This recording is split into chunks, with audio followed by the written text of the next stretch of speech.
Hi කවුද ඔයගලන්ට good morning හැමෝටම. ඔන්න මම අද උදේ පාන්දර මේ ලෑස්ති වෙන්නේ ගෙදර යන්න. ඇත්තට උදේ පාන්දරක දැන් 8ට විතර ඇති. ඒක තමයි ඉතින් මගේ උදේ පාන්දර. ඉතින් ලෝන් වීකෙන්ඩ් එකක් සෙට් වුණා. ඉතින් මං හිතුවා ගෙදර යන්න ඕනි කියලා. ලෝන් වීකෙන්ඩ් එකක් නන් නෙමෙයි. සැටර්ඩේ සන්ඩේ කොහොමත් නිවාඩු. ඉතින් මම ෆ්‍රයිඩේ ලීව් එකක් දාලා ඒක ලෝන් වීකෙන්ඩ් එකක් කරගෙන තමයි මේ ගෙදර යන්න ලෑස්ති වෙන්න හදන්නේ. මම ඔන්න ඩ්‍රෙස් එක ඇඳගෙන යනවා කියලා. මොකද පැය 7ක විතර දුර ගමනක් යන්න තියෙන හින්දා කම්ෆර්ටබල් විදියට යන්න ඕනේ. ඉතින් මට ලේසි මේ වගේ ටිකක් ඇඳගෙන ගියාම. මොකද නැත්තම් පැය 7ක් බස් දෙකක යන්න ඕනේ. ඉතින් හරි අමාරුයි වෙන ඇඳුම් ඇඳගෙන ගියාම. ඉතින් මට හරියම පහසුයි. ඩෙනිමයි මේ විදියට ටී එකයි දාගෙන. පොඩියට මේකප් එකකුත් දා ගන්නවා. මොකද මල පෙරේත එක්ක වගේ බස් එක යන්න බැරි හින්දා ලස්සනට යන්න ඕනේ. ඒ වුණාට මම දන්නවා ගෙදර යනකොට මල පෙරේත එක්ක වගේ තමයි. මොකද පැය 7ක විතර දුරක් යනකොට ওই තියෙන මේකප් මොකුත් නෑ. මොකද මට බඩගිනි වෙනවා. බස් එකේදී එක එක දේවල් කනවා. ඒ හින්දා මගේ මේකප් මොකුත් නෑ ගෙදර යනකොට. මම ලීව් එක දානකොට මගේ යාළුවා ඇහුවා එනේ අයියෝ ගෙදර යන්නේ. ඔයාලා කොළඹ ඉන්න පුළුවන්. කොළඹ තමයි වෙසක් තියෙන්නේ. ගෙදර යන්න එපා. මෙහෙට වෙලා අපි වෙසක් බලමු කියලා. ඒක මම දන්නවා. ඒ වුණාට මට අම්මි තාත්ති ගෙදර අයත් එක්ක ඉන්න එක තරම් වටින දෙයක් කොහෙවත් නෑ. ඉතින් මට චූටි නිවාඩුවක් හම්බ වුණත් මං හදන්නේ ගෙදර දුවගෙන යන්න. ඒක තමයි මට මගේ ජීවිතේ වටිනම දේ. ඉතින් මං දන්නවා මට වගේම ඕගොල්ලන්ට එහෙම තමයි. තමන්ගේ අයත් එක්ක ඉන්න එක තරම් වටින දෙයක් මේ ලෝකේ නැහැ. ඉතින් මං රෙඩි වෙලා ඉවරයි. ඉතින් බලන්නකෝ ඔක්කොම ලෑස්ති වුණාට පස්සේ තමයි මට මතක් වුණේ මං කොණ්ඩේ අයන් කරේ නෑනේ කියලා. ඉතින් ඉක්මනට කොණ්ඩේත් අයන් කරගෙන දැන් ඉක්මනටම යන්න ඕනේ බස් එකට. එළිය චුටි වැස්සකුත් තියෙනවා. ඒ වුණාට වැස්ස හුලඟ කියන බල ඉන්නත් මට බෑ. අනිත් එක බස් එක නවත්තගෙන ඉන්නෙත් නෑ මේ වැස්ස පායනකම්. මේ 8:00ට තියෙන බස් එක ගියොත් මට ආයි යන්න වෙන්නේ 10ට විතර තමයි. හින්දා ඉක්මනට දුවන්න ඕනි බස් එකට. හැඩ වැඩ කර ඉන්න වෙලාවක් ඇත්තටම නෑ දැන්. මොකද හොඳටම පරක්කුයි. ඉතින් මං ওই විදිහට මගේ බෑග් එකත් අරගෙන දුවගෙන ඇවිල්ලා මේ විදිහට බස් එකට නැංගා. මොකද මං කෝලම් කර ඉන්නකම් බස් නවත්තගෙන ඉන්නේ නැති නිසා. ඉතින් මං PNS එකෙන් කන්න දෙයක්ත් අරන් තමයි බස් එකට නැංගේ. ඕගොල්ලන්ට කියන්න මං බස් එකට නැංගාම මං ගන්න අනුකම්පා හිතලාද කොහෙද අංකල් කෙනෙක් මට අයින ෂීට් එක දීලා යා මෙයා පැත්තට උනා. ඉතින් බලන්න මං කොච්චර වාසනාවන්තද කියලා. PNS එකේ ඔන්න සෑන්ඩ්විච් එක නම් හරිම රහයි ළමයි. මට තව එකක් ගත්තනම් කියලා හිතුණා ඒ වෙලාවේ මේක කනකොට. හැබැයි පේස්ට් එකට නම් මං චුට්ටක්වත් කැමති නෑ.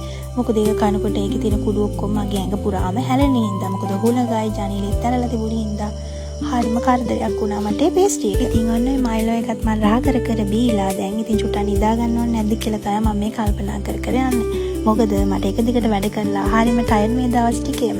එළිය චුටි වැස්සකුත් තියෙන හින්දා මං චුට්ටක් නිදා ගන්නවා කියලා තමයි මේ කල්පනා කරන්නේ. ඉතින් ඒක හිතේ යනකොට තමයි මට මතක් වුණේ කොන්දොස්තර මහත්තයාගෙන් මං තාම ටිකට් එක ගත්තේ නෑ නේද කියලා. ඒ වුණාට කරන්න දෙයක් නෑ. මට මගේ නිින්ද වටින හින්දා මං චුට්ටක් ඔන්න විදිහට නිදාගත්තා. බලනකො නිදාගෙන නැගිටිනකොට මම නුවරටත් කිට්ටු කරලා ඇවිල්ලා. ඉතින් නුවරට ලං වෙනකොට මෙන්න මේ විදිහට ලස්සනට ඉර පාලා තිබුණා. ඉතින් හරීම සනීපයක් දැනුණා එතකොට. ඉතින් හරීම ලස්සනයි කොළම කොළ පාටයි. ඉතින් මෙතන නම් ඔයගොල්ලෝ දන්නවා මේ කඩු ගන්නාව. කවුරුත් දන්න තැනක්. බලන්නකො ඉතින් කොච්චර ලස්සනද කියලා. ඉස්සලා වැහලා තිබුණා. ඉතින් ඒ වැසිය උරුණාට පස්සේ එතන කොළම කොළ පාටයි හරීම ලස්සනයි.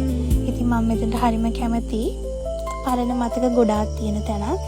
ඉතින් මම මේ පැත්ත බලන්න නැතුව යනවා කියලා උත්සාහ කරත් මට හැමදාම මේ පැත්ත බැලෙනවා. ඉතින් මේ පරණ මතක ආපහු උඩට එන එක සමහර මතක තියෙනවා. ඉතින් සමහර තැන් දැක්කම සමහර සිද්ධීන් එක්ක අපේ හිතේ යට තිබුණ දේවල් උඩට මතුවෙලා ආපහු මතක් වෙන වෙලාවල් ඕන තරම් තියෙනවා. ඒ වුණා ඉතින් අපි මේ දේවල් අමතක කරලා ඉස්සරහට යන්න ඕනේ. ඒක තමයි ජීවත් වෙනවා කියලා කියන්නේ. ඉතින් බලන්නකො මෙතන තියෙන නෙළුම් මල් ටික කොච්චර ලස්සනද කියලා. ඉතින් මේ මහවැලි ගඟේ තියෙන පාර මුඩ තමයි මේ ටික තිබුණේ. ඉතින් මට ඔයාලට පෙන්වන්න ඕනේද පොඩි වීඩියෝ ක්ලිප් එකක් ගත්තා.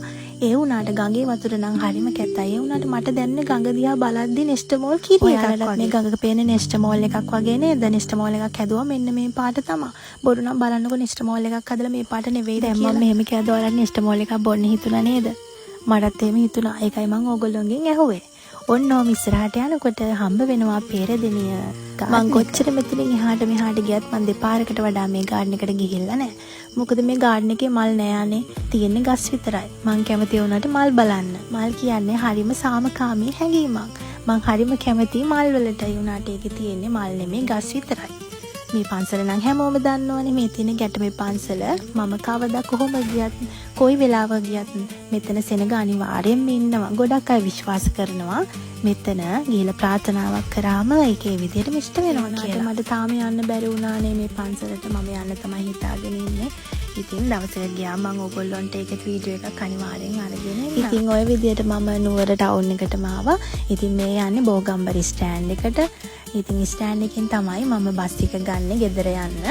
ඉතින් මම යන්න හිතන් ඉන්නේ AC බස් එකක. මොකද මට ඒක ලේසි නිසා. මම ওই විදිහට බස් එකකට නැංගා. මොකද යනකොට බස් එකක් තිබුණා. ඉතින් AC බස් එක යන්නේක මට ලේසි. මං කවදා කොහොම ගියත් මං අනිවාර්යෙන් AC බස් එකක තමයි. ඉතින් මං AC බස් එක යන්නේ. මොකද වංගු පාරක යන්න ඕනේ. 18 වංගු එහෙම හම්බ වෙනවා. ඉතින් මට ඒක පහසුයි. අනිත් එක විශේෂම දේ තමයි ගාන වැඩි වුණත් මට පැය 3කින් විතර ගෙදරට යන්න පුළුවන්. නැත්නම් normal බස් එක නැංගම පැය 4:00ක් වගේ වෙනවා ගෙදරට යනකොට. ඉතින් ගාන චුට්ටක් වැඩි වුණත් මට ලේසි. ඒ ක්‍රමේ හින්දා මම AC බස් එක තමයි තෝරගන්නේ. ඉතින් මම පෙර කන්න හිතුවා. පෙර බෑග් එක රුපියල් 200ක් වුණා. ඉතින් මට නිකන් අර බස් එකේ ඇවිල්ලා නිකන් මත් වෙලා වගේ තිබුණ හින්දා මම පෙර බෑග් එක ගත්ත බලන්නකෝ අනේ මේ පෙර කවරේ තිබුණ පෙර කෑලි ලොකු. කට්ටිය හැමෝම බැලුවා මම මෙච්චර ලොකු පෙර කෑල්ලක් කනවද කියලා. ඒ උනත් ලැජ්ජාව පැත්තකින් තියලා මං ඒක කාලේ ඉවර කරා ඉතින්. ඉතින් ඔන්න ඔක කන අතරතුර දැන් බස් එක පිටත් වෙන්න තමයි හදන්නේ. ඒ උනාට දුකම සිද්ධිය තමයි ළමයි මට ඇත්තටම වැව පැත්ත තියෙන ෂීට් එකක් නෙමෙයි හම්බුනේ අනිත් පැත්තේ තියෙන ෂීට් එක. ඉතින් මට ලස්සන වීඩියෝ ක්ලිප් එකක් ගන්න බැරි වුණා. මොකද මේ පැත්තේ තියෙන තාප්ප විතරම. ඉතින් ලස්සන තොරණක් තිබුණා. ඉතින් මම ඒකෙත් වීඩියෝ එකක් දාගත්තා. ඉතින් මේක ඉතින් යාට ලස්සන ඇද ලයිට්ස් එම දැම්මම කියලා මට ඒ උනාට මම දුකින් තමයි ගියේ. මොකද වැව පැත්ත පෙන්වන්න ඔයාලට විදිහක් නැහැ. මේ පැත්තේ තියෙන බිල්ඩින්ග්ස් ටිකයි තාප්ප ටිකයි තමයි මට ඔයාලට පෙන්වන්න වෙලා තියෙන්නේ. කමක් නැහැ. ඉතින් ඔයගොල්ලෝ හැමදාම ලස්සන දේවල් දකින්නවනේ. හින්දා අද ඉතින් තාප්ප ටික බලාගෙන යන්න තමයි. ඉතින් මෙහෙම යනකොට ඔන්න දැන් ඉතින් හුන්නස්ගිරිය පහු කරා. හුන්නස්ගිරිය පහු කළා 18 වංගුව ලඟ වෙනකොට මට ඔයගොල්ලෝ දැන් ඇත්තල්ව බලා සිටියා නේද? මම ගෙදරටම යන වීඩියෝ එකක් බලන්න. ඉතින් හරිම දුකින් වුණත් කියන්න ඕනේ. මට මේ වෙලාවේ බැටරි ලෝ වෙලා තියෙන ෆෝන් එකේ. ඉතින් මට පවර් බැංක් එක ගේන්නත් බැරි වුණා. ඉතින් ෆෝන් එකේ බැටරි ලෝ හින්දා මම මෙතන වීඩියෝ එක නතර කරනවා. ඉතින් මේ ලස්සන කඳු ටිකක් දිහා බලාගෙන මට යන්න තමයි තියෙන්නේ. ඉතින් ඔයගොල්ලොත් ඒ ටික බලලා සතුටින් ඉන්න ළමයි.